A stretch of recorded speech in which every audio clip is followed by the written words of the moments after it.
Hi friends, ಸೂಪರಾಗಿರೋ ಒಂದು sweet ತೊಗೊಂಬಂದಿದ್ದೀನಿ. ನೀವು stove ಹಚ್ಚೋದು ಬೇಡ, ಏನು ಮಾಡೋದು ಬೇಡ, ಅಡುಗೆ ಮಾಡೋದು ಬೇಡ, ಏನು ಬೇಡ. ಸಿಂಪಲ್ಲಾಗಿ ಮಾಡೋ ರೆಸಿಪಿ ಇದು ರೈನ್ಬೋ ಸ್ವೀಟ್ ಅಂತ ಹೇಳ್ತಾರೆ. ಈ ಥರ ಕಟ್ ಮಾಡಿದ್ರೆ ಶೇಪ್ ನೋಡಿ ಹಿಂಗಿರುತ್ತೆ. ತುಂಬ ಚೆನ್ನಾಗಿರುತ್ತೆ. ಮಧ್ಯದಲ್ಲಿ ಡ್ರೈ ಫ್ರೂಟ್ಸು, ಸೈಡಲ್ಲೆಲ್ಲ ಈ ಥರ ಇರುತ್ತೆ. ತುಂಬ ಟೇಸ್ಟಿಯಾಗಿರುತ್ತೆ. ಖಂಡಿತ ನೀವೆಲ್ಲ ಟ್ರೈ ಮಾಡಿ ಫ್ರೆಂಡ್ಸ್. ಇದ್ರ ಹೆಸರು ನಮ್ಮ ಮಗ ರೈನ್ಬೋ ಸ್ವೀಟ್ ಅಂತೇಳಿ ಇಟ್ಟಿದ್ದಾನೆ. ಹೆಸರು ಹೊಸ ರೆಸಿಪಿ ಇದು. ಇದಕ್ಕೆ ಏನೇನು ಬೇಕು ಅಂದರೆ ಗೋಡಂಬಿ, ಬಾದಾಮಿ ಬೇಕು. ಗೋಡಂಬಿ ಬಾದಾಮಿನ ತರಿಯಾಗಿ ರುಬ್ಕೊಂಬರ್ಬೇಕು. ಆಮೇಲೆ ಒಂದು ಬೌಲು ಕಾಯಿ ತುರಿ ತಗೊಂಡಿದ್ದೀನಿ, ಒಂದು ಬೌಲು ಸಕ್ಕರೆ ತಗೊಂಡಿದ್ದೀನಿ, ಒಂದು ಬೌಲು ಹಾಲಿನ ಪುಡಿ ತಗೊಂಡಿದ್ದೀನಿ. ನೋಡಿ ಫ್ರೆಂಡ್ಸ್, ಕಾಯಿ ತುರಿ ಸ್ವಲ್ಪ ದೊಡ್ಡ ಬೌಲಲ್ಲಿದೆ. ಅದಕ್ಕಿಂತ ಸಣ್ಣ ಬೌಲಲ್ಲಿ ಹಾಲಿನ ಪುಡಿ ಇದೆ. ಅದಕ್ಕಿಂತ ಇನ್ನೂ ಸಣ್ಣದ ಬೌಲಲ್ಲಿ ಸಕ್ಕರೆ ಪುಡಿ ಇದೆ. ಇಷ್ಟು ತಗೋಬೇಕು. ಇದನ್ನು ಮಿಕ್ಸ್ ಮಾಡೋಕ್ಕೆ ನೀವು ಹಾಲು ತಗೊಂಡ್ರೂ ಪರವಾಗಿಲ್ಲ, ಇಲ್ಲಾಂದರೆ ನೀರು ತಗೊಂಡ್ರೂ ಪರವಾಗಿಲ್ಲ. ಹಾಲು ತಗೊಂಡ್ರೆ ಜಾಸ್ತಿ ದಿನ ಇರೋಕ್ಕಾಗಲ್ಲ, ನೀರು ತಗೊಂಡ್ರೆ ಜಾಸ್ತಿ ದಿನ ಇಡ್ಬೋದು ಅಂತ. ಫ್ರಿಜ್ ಇದ್ದರೆ ಹಾಲಲ್ಲೇ ಮಾಡಿದ್ರೆ ಚೆನ್ನಾಗಿರುತ್ತೆ, ರುಚಿನೂ ಚೆನ್ನಾಗಿರುತ್ತೆ. ಇದು ಮಾಡೋದು ಹೇಗೆ ಅಂತೇಳಿ ಹೇಳ್ತೀನಿ. ಈಗ ಒಂದು ಪಾತ್ರೆ ತೊಗೊಂಡಿದ್ದೀನಿ. ಒಂದು ಬೌಲು ಕಾಯಿ ತುರಿ, ಅದಕ್ಕಿಂತ ಸಣ್ಣ ಬೌಲಲ್ಲಿ ಹಾಲಿನ ಪುಡಿ, ಅದಕ್ಕಿಂತ ಸ್ವಲ್ಪ ಸಣ್ಣ ಬೌಲಲ್ಲಿ ಸಕ್ಕರೆ ಪುಡಿ. ಇಷ್ಟನ್ನು ಈಗ ಮಿಕ್ಸ್ ಮಾಡ್ಕೋಬೇಕು. ಸ್ವಲ್ಪನೇ ನೀರು ಹಾಕ್ಕೊಂಡು, ಇಲ್ಲಾಂದರೆ ಹಾಲು ಹಾಕ್ಕೋಬೇಕು. ನೀರು ಒಂದು ಲೋಟನೂ ಬೇಕಾಗಲ್ಲ, ಸ್ವಲ್ಪ ಹಾಕ್ಕೊಂಡು ನೋಡ್ಕೋಬೇಕು. ನಾನು ಈಗ ಕಲಸಿ ತೋರಿಸ್ತೀನಿ. ನೋಡಿ ಫ್ರೆಂಡ್ಸ್, ಇದು ತರಿಯಾಗಿ ರುಬ್ಕೊಂಡಿದ್ದೀನಿ. ಬಾದಾಮಿ, ಗೋಡಂಬಿ, ನಿಮ್ಗೆ ಯಾವ ಡ್ರೈ ಫ್ರೂಟ್ಸ್ ಬೇಕಾದರೂ ಹಾಕ್ಕೋಬೋದು. ದ್ರಾಕ್ಷಿ ಹಾಕ್ಕೊಂಡಿದ್ದೀನಿ. ಎಲ್ಲ ತರಿಯಾಗಿ ರುಬ್ಕೊಂಡು ಹಿಂಗೆ ಪೌಡ್ರ್ ಮಾಡಿ ಇಟ್ಕೊಂಡಿದ್ದೀನಿ. ಫುಲ್ ನೈಸಾಗಿ ಪೌಡ್ರು ಬೇಡ. ನೋಡಿ ಫ್ರೆಂಡ್ಸ್, ಹಿಂಗೆ ತರಿಯಾಗಿ ಇರಬೇಕು. ಇದನ್ನ ನಾನು ಆಮೇಲೆ ತೋರಿಸ್ತೀನಿ ಏನು ಮಾಡಬೇಕು ಅಂತ. ಈಗ ಇದಕ್ಕೆ ನೀರು ತಗೊಂಡಿದ್ದೀನಿ. ಎಷ್ಟು ಬೇಕು ನೋಡಿಕೊಂಡು ಹಾಕ್ಕೊಂಡು ಮಿಕ್ಸ್ ಮಾಡ್ತಾ ಬರಬೇಕು. ಜಾಸ್ತಿ ಹಾಕ್ಕೊಳ್ಳೋದು ಬೇಡ. ಇದು ಸಕ್ಕರೆ ಇರುತ್ತಲ್ಲ, ಸಕ್ಕರೆಯಲ್ಲಿ ನೀರು ಹೊಡೆಯುತ್ತೆ ಸಕ್ಕರೆ. ನೋಡಿಕೊಂಡು ಎಷ್ಟು ಬೇಕು ಅಂತೇಳಿ ಮಿಕ್ಸ್ ಮಾಡ್ಕೋಬೇಕು.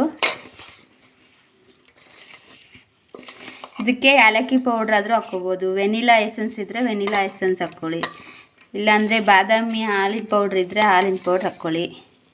ಬಾದಾಮಿ ಹಾಲಿನ ಪೌಡ್ರು ನೋಡಿ ಸಾಕಾಗುತ್ತೆ. ನೀರು ಇಷ್ಟೇ ಅಲ್ವಾ? ನೋಡಿ ಇಷ್ಟು ನೀರು ಉಳೀತು. ಒಂದು ಅರ್ಧ ಲೋಟ ನೀರು ಸಾಕಾಯಿತು.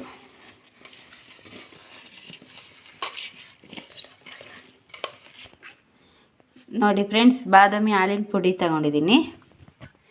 2 ಸ್ಪೂನ್ ಬಾದಾಮಿ ಹಾಲಿನ ಪುಡಿ ಹಾಕ್ಕೊಂಡ್ರೆ ಸಾಕು.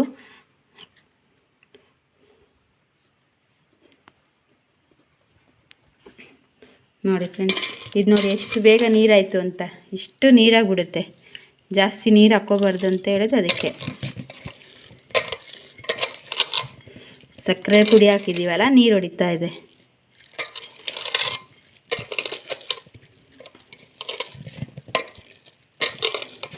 ಇದೇನಾಗಲ್ಲ, ಹಿಂಗೆ ಮಾಡಿಕೊಂಡು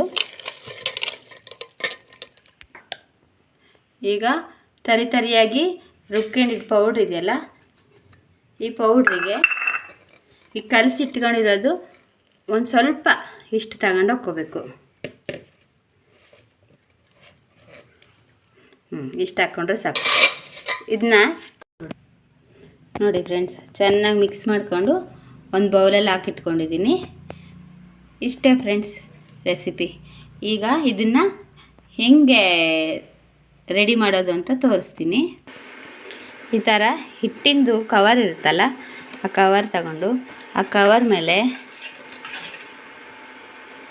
1 ಸ್ಪೂನ್ ತುಪ್ಪ ಹಿಂಗೆ ಹಾಕ್ಕೊಂಡು ಇದ್ರ ಮೇಲೆ ಎಲ್ಲ ಸ್ಪ್ರೆಡ್ ಮಾಡ್ಕೋಬೇಕು. ಈಗ ನಾವು ಮಿಕ್ಸ್ ಮಾಡ್ಕೊಂಡಿರೋ ಸ್ವೀಟ್ ಇರುತ್ತಲ್ಲ ಅದನ್ನ ತಗೊಂಡು ಸ್ವಲ್ಪ ತುಪ್ಪ ಕೈಯಲ್ಲಿ ಮುಟ್ಕೊಂಡು ಹಿಂಗೆ ಸ್ಪ್ರೆಡ್ ಮಾಡ್ಕೋಬೇಕು ನೀಟಾಗಿ. ನಮಗೆ ಎಷ್ಟು ಅಗಲ ಬೇಕೋ ಅಷ್ಟು ಅಗಲ ಸ್ವಲ್ಪ ದಪ್ಪ ಇರಬೇಕು, ಹಂಗೆ ಸ್ಪ್ರೆಡ್ ಮಾಡ್ಕೋಬೇಕು.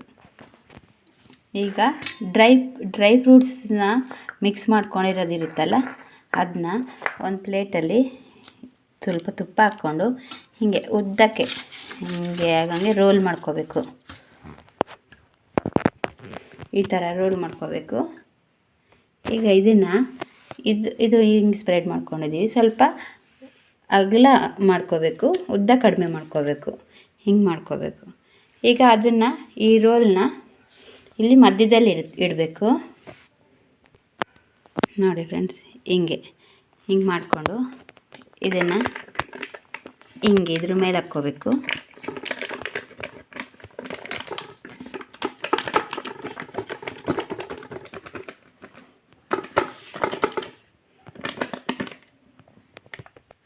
ನೋಡಿ ಫ್ರೆಂಡ್ಸ್, ಈ ಥರ ಈ ಕಡೆ ಅರ್ಧ ಹಿಂಗೆ ರೋಲ್ ಮಾಡಿಕೊಂಡು ಹಿಂಗೆ ಉದ್ದಕ್ಕೆ ರೋಲ್ ಥರ ಮಾಡಬೇಕು. ರೋಲ್ ಥರ ಮಾಡಿಕೊಂಡು ನಾವು ಯಾವ ಶೇಪ್ ಬೇಕೋ ಆ ಶೇಪಿಗೆ ಹಿಂಗೆ ಕೊಟ್ಕೋಬೇಕು ಶೇಪ್ನ.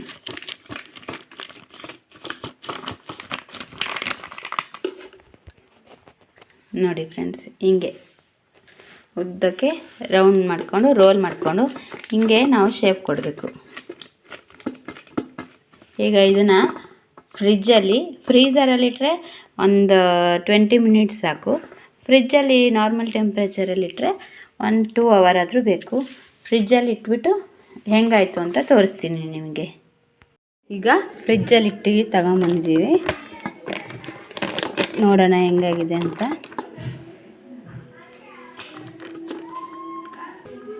ನೋಡಿ ಫ್ರೆಂಡ್ಸ್, ಹಿಂಗಾಗಿದೆ. ಒಂಥರ ಚೆನ್ನಾಗಿರುತ್ತೆ, ಕುಲ್ಫಿ ತಿಂದಂಗೆ ಅನಿಸುತ್ತೆ. ಇದನ್ನ ಈಗ ಪೀಸಾಗಿ ಕಟ್ ಮಾಡ್ಕೊಳ್ಳೋಣ.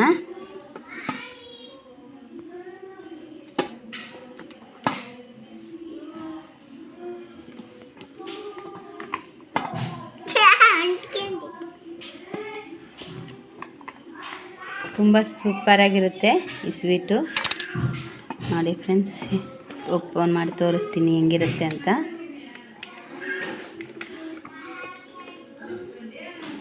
ನೋಡಿ, ಇದು ಒಳಗಡೆ ಡ್ರೈ ಫ್ರೂಟ್ಸ್ ಕಾಣ್ತಾ ಇರುತ್ತೆ, ಮೇಲ್ಗಡೆ ಈ ಥರ ಇರುತ್ತೆ.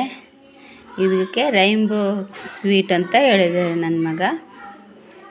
ಸೂಪರಾಗಿರುತ್ತೆ ಫ್ರೆಂಡ್ಸ್, ಒಂದ್ಸಲ ಟೇಸ್ಟ್ ಮಾಡಿ ನೋಡಿ. ನನ್ನ ಚಾನಲ್ ಯಾರ್ಯಾರು ಹೊಸ್ದಾಗಿ ನೋಡ್ತಾ ಇದ್ದೀರೋ ಅವರೆಲ್ಲ ಸಬ್ಸ್ಕ್ರೈಬ್ ಮಾಡ್ಕೊಳ್ಳಿ, ಲೈಕ್ ಮಾಡಿ, ಶೇರ್ ಮಾಡಿ, ಕಾಮೆಂಟ್ ಮಾಡೋದನ್ನ ಮರಿಬೇಡಿ. Thank you for watching. Bye bye.